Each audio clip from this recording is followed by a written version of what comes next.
আসসালামু আলাইকুম। চ্যানেলটিতে স্বাগতম।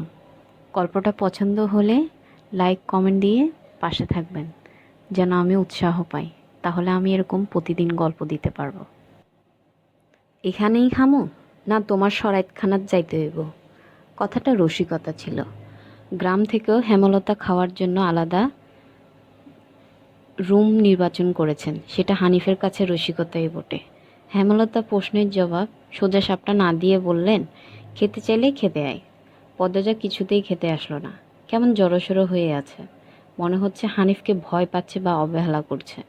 হানিফ 6 বছর সৌদিতে ছিল, 3 মাস হলো দেশে ফিরেছে। 3 মাসে যতবার হানিফ এই বাড়িতে পা রেখেছে ততবারই পদ্মজা অজুহাত দিয়ে দূরে দূরে থেকেছে। হেমলতার বিচক্ষণ মস্তিষ্ক মুহূর্তে ভেবে নিল অনেক কিছু, তাই জোর করলেন না। আজই এই লুকোচুরি ফায়সালা হবে। হানিফ পদ্মজাকে দেখার জন্য অনেক ছলছাতুরি করল, কিছুতেই সুযোগ পেল না। বিদ্যুৎ আসার ঘণ্টাখানেক পর হানিফ চলে গেল। পূর্ণা প্রেমা রূপে ঢুকতেই পদ্মজা ঝাঁপিয়ে পড়ে, রুদ্ধশ্বাস কণ্ঠে বলল, কতবার না করেছি লোকটার পাশে বেশিক্ষণ না থাকতে। তোরা কেন শুনিস না আমার কথা? পূর্ণা ও প্রেমা বিষময়ে তহবিল। পদ্মজা কখনো তাদের এমন নিষেধ দেয়নি, তাহলে এখন কেন এমন বলছে? হেমলতার রুমে ঢুকতেই পদ্মজা চুপসে গেল। পদ্ম, আমার রুমে আয়। মায়ের এমন কঠিন কণ্ঠ শুনে পদ্মজার কলিজা শুকিয়ে আসে। হেমলতা নিজের ঘরে চলে যান। হেমলতা মেয়ের দিকে তীক্ষ্ণ দৃষ্টিতে তাকিয়ে আছেন। পদ্মজা নতজানু হয়ে কাঁপছে। সুন্দরীরা ভীতু আর বকা হয়, তার দুষ্ট দৃষ্টান্ত প্রমাণ পদ্মজা। হেমলতার খুব মায়া হয় পদ্মজার সাথে উঁচু কণ্ঠে কথা বলতে। পদ্মজা রূপসী বলেই হয়তো গোপনে আবেগ লুকিয়ে তিনি বজ্রকণ্ঠে প্রশ্ন করলেন, কি লুকোচ্ছিস? হানিফের সামনে কেন যেতে চাস না? সে কি করেছে? পদ্মজা ফোপাতে থাকে। হেমলতা সেকেন্ড কয়েক সময় নিয়ে নিজেকে সামলান। কণ্ঠ নরম করে বললেন, হানিফ ধরিবাজ লোক, সৎ ভাই বলে বলছি না, আমি জানি তার ব্যাপারে যে কোনো কথা আমার বিশ্বাস হবে। তুই বল, কি লুকোচ্ছিস? মায়ের আদুরে কণ্ঠে পদ্মজা আচমকা বাঁধ ভাঙা নদীর মতো হু হু করে কেঁদে উঠল। বাড়িটা মোড়ল বাড়ি নামে পরিচিত। পদ্মজার দাদার নাম ছিল মিয়াফর মোড়ল। তিনি গ্রামের একজন সম্মানিত লোক ছিলেন। 6 কাঠা জমির উপর টিনের বিশাল বড় বাড়ি বানিয়েছিলেন 4 ছেলের জন্য। 2 ছেলে 16 বছর আগে 1971 সালে যুদ্ধে নিহত হয়েছে। দুজনের টকবগে যুবক ছিল, আর একজন 8 বছর বয়সে কলেরা রোগে গত হলো। বাকি রইল মোর্শেদ মোড়ল। বর্তমানে এই বাড়ি মোর্শেদের অধীনে, যদিও তিনি থাকেন না সব সময়। পুরো বাড়ির চারপাশ জুড়ে গাছগাছালি, বাড়ির পিছনে নদী। রাত 9টা বাজলে পরিবেশ নিশুতি রাতের রূপ ধারণ করে। রাতের এই নির্জন প্রান্তর ঝিঝি পোকার ডাকে ছেয়ে গেছে। ঝিঝি পোকার সাথে পদ্মজার ভাঙা কান্না মিলেমিশে ভৌতিক পরিবেশ সৃষ্টি করছে। মনে হচ্ছে কোনো আত্মা তার ইহজীবনের না পাওয়া কোনো বস্তুর শোকে এমন মরা সুর ধরেছে। হেমলতা পদ্মজাকে টেনে পাশে বসান। পদ্মজার ডান হাতের উল্টো পাশ দিয়ে চোখের জল মুছে হেমলতাকে বলল, মামা, সৌদিতে যাওয়ার আগের দিন আমাদের সবার দাওয়াত ছিল না নানা বাড়ি? খালামণি, ভাই বোনেরা এসেছিল। সেদিন ঢাকা থেকে যাত্রার লোক আসছিল স্কুলে, মনে আছে আম্মা? আছে। উঠোনে ধপ করে একটা আওয়াজ হলো। হেমলতা পদ্মজা কেঁপে উঠল।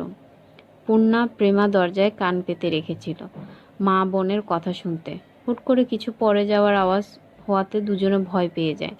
দরজা ঠেলে হুড়মুড়িয়ে রুমে ঢুকে পড়ে। হেমলতা বড় মেয়ের সাথে গোপন বৈঠক ভেঙে দ্রুত পায়ে বারান্দায় এসে দাঁড়ান। উঠোনে বিদ্যুৎ নেই, হারিকেন জানান। পিছনে 3 মেয়ে এসে দাঁড়িয়েছে। একজন মায়ের 3 মেয়ে নিয়ে একা এত বড় বাড়িতে বাস করা মোটেও যুদ্ধ যুদ্ধ হেমলতা গলা উঁচিয়ে প্রশ্ন করলেন, কে কে ওখানে? আমি। চিরপরিচিত এই কণ্ঠ চিনতে হেমলতার বিড়ম্বনা হলো না।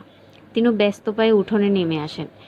গেটের পাশে মোর্শেদ মোড়ল পড়ে রয়েছে, গায়ে চাদর। হাপড়ের মতো বুক ওঠানামা করছে তার, যেন দম ফুরিয়ে যাচ্ছে। হেমলতা 2 হাতে মোর্শেদকে আঁকড়ে ধরলেন। পদ্মজা পূর্ণা দৌড়ে আসে। মোর্শেদের এমফাইসিমা রোগ আছে। এ রোগে অল্প চলাফেরাতে শ্বাস টানের উপক্রম হয় এবং দম ফুরিয়ে যায়। শ্বাস নেবার সময় গলার শিরা ভরে যায়। তিন মা মেয়ে মোর্শেদকে ধরে রুমে নিয়ে আসে। মোর্শেদ এভাবে হুটহাট করে বাড়ি ফেরে, কখনো কাক ডাকা ভরে, কখনো নিশিতি রাতে বা কখনো কাঠ ফাটা রোদে। মোর্শেদ মোরলেই এমফাইসিমা রোগটা ধরা পড়ে 7 বছর আগে। মোর্শেদের অ্যাজমা ছিল, আবার ধূমপানে খুবই আসক্ত ছিলেন, ফলে ফুসফুসের এই রোগটি খুব দ্রুত আক্রমণ করে বসে। মোর্শেদে খানিকটা সুস্থ হয়ে রাত 1টার দিকে ঘুমালেন। পূর্ণা প্রেমা রুমে গিয়ে শুয়ে পড়েছে। পদ্মাজা বারান্দার রুমে ঝিম মেরে বসে আছেন। জানালার বাইরে চোখের দৃষ্টি, জ্যোৎস্না গলে গলে পড়ছে। কি সুন্দর দৃশ্য। পদ্মজার মন বলছে মা আসবে তার খোঁজে, পুরোটা ঘটনা শুনতে আসবেই। সত্যিই তাই হলো। কিছুক্ষণ পরে হেমলতা আসলেন। আমার বাতিটা নিভিয়ে দাও, বলল পদ্মজা, কণ্ঠ খাদে নামানো। হেমলতা বাতি নিভিয়ে পদ্মজার পাশে বসেন। পদ্মজা তৈরি ছিল, তবুও অপ্রস্তুত হয়ে পড়ে। খুব অস্বস্তি হচ্ছে। সে গোপনে দীর্ঘশ্বাস ছাড়ল। পদ্মজা তখন 4র্থ শ্রেণীর ছাত্রী, বয়স 10 ছিল। খুব কম বয়সে তাকে স্কুলে পাঠানো শুরু করেন হেমলতা। সেদিন নানা বাড়িতেই সবার দাওয়াত পড়ে। হানিফ চলে যাবে সৌদিতে, তাই এত আয়োজন। পরিবার মিলন আসর বসেছে। স্কুল মাঠেও সেদিন নাচ গান অনুষ্ঠিত হয়। বাড়ির সবাই সেখানে ছিল। বাড়িতে থাকে শুধু পদ্মজার বৃদ্ধ নানা আর হানিফ। পদ্মজা ঘুমেছিল, তাই বাকিদের সাথে যেতে পারেনি। যখন ঘুম ভাঙে আবিষ্কার করলো বাড়িতে কেউ নেই। মোর্শেদ হঠাৎ করে অসুস্থ হওয়াতে হেমলতা বাপের বাড়িতে উপস্থিত ছিল না। পদ্ম নাকি? পদ্মজা বাড়ি থেকে বের হওয়ার উপক্রম হতেই কানে আসে হানিফের ডাক। পদ্মজা মিষ্টি করে হেসে মাথা নাড়ালো। হানিফের লোলুপ দৃষ্টি তখন পদ্মজার সারা শরীরে ঘুরে বেড়াচ্ছে। এটুকু মেয়ের ফর্সা চামড়া বিকৃত মস্তিষ্কের হানিফকে যেন বড্ড টানে। আয় তো আমার ঘরে আয়। সহজ সরল শিশুসুলভ পদ্মজা মামার ডাকে সাড়া দিল। সে শুনেছে মামা ভাগ্নে যেখানে আপদ নাই সেখানে, অথচ সেদিনই সে মামাকে ঘোর বিপদ হিসেবে জানল। পদ্মজার রুমে ঢুকতেই হানিফ দরজা লাগিয়ে দিল। পদ্মজার মন কেমন করে উঠে। হানিফের অদ্ভুত চাহনি আর দরজা লাগানো দেখে হানিফ কুৎসিত অঙ্গভঙ্গি প্রদর্শন করতে থাকে। পদ্মজার দেখতে খুব খারাপ লাগছে, ভয় করছে। এদিকে আয় তোর লগে গল্প করি। হানিফ বিছানায় বসে পদ্মজাকে কাছে ডাকছে। পদ্মজা কাছে যেতে সংকোচ বোধ করে। হানিফ পদ্মজার ডান হাত ধরে টেনে কোলে বসায়। তুই জানস তুই যে সবার থেকে বেশি সুন্দর? হানিফের প্রশ্ন পদ্মজার কানে ঢুকেনি। সে মোচড়াতে থাকে হানিফের কোল থেকে নামার জন্য। আপত্তিকর স্পর্শগুলো পদ্মজার খুব খারাপ লাগছে। কাঁদতে ইচ্ছে হচ্ছে।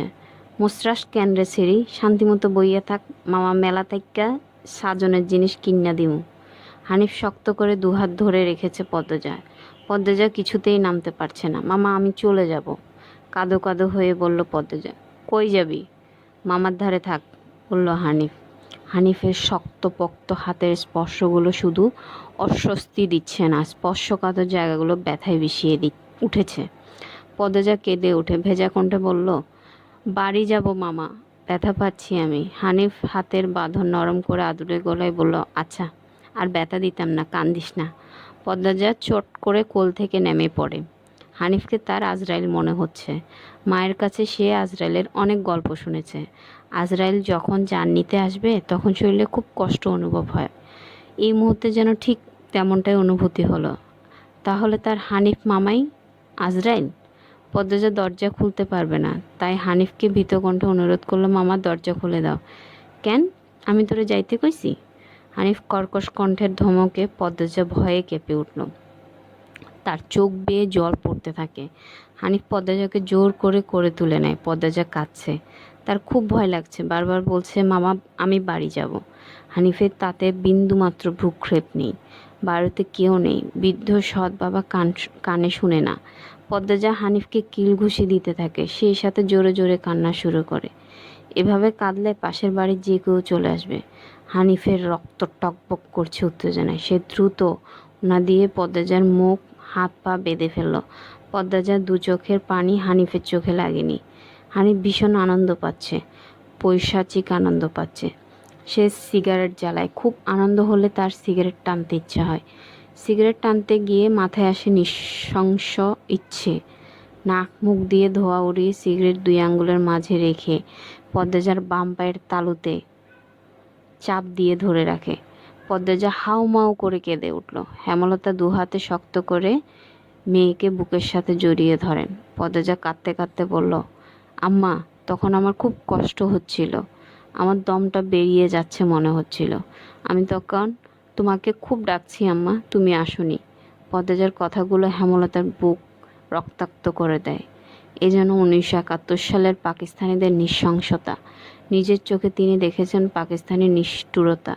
হানিফ আর তা দেখা অত্যাচারী পাকিস্তানের মধ্যে কোনো তফাৎ নেই। হেমলতা নির্বাক, বাকরুদ্ধ। শুধু অনুভব হচ্ছে তার বুকে পড়ে আদরের পদ্মজা হাউমাউ করে কাঁদছে, সর্বাঙ্গ যেন কাঁপছে। হানিফকে ক্ষতবিক্ষত করে দিতে হাত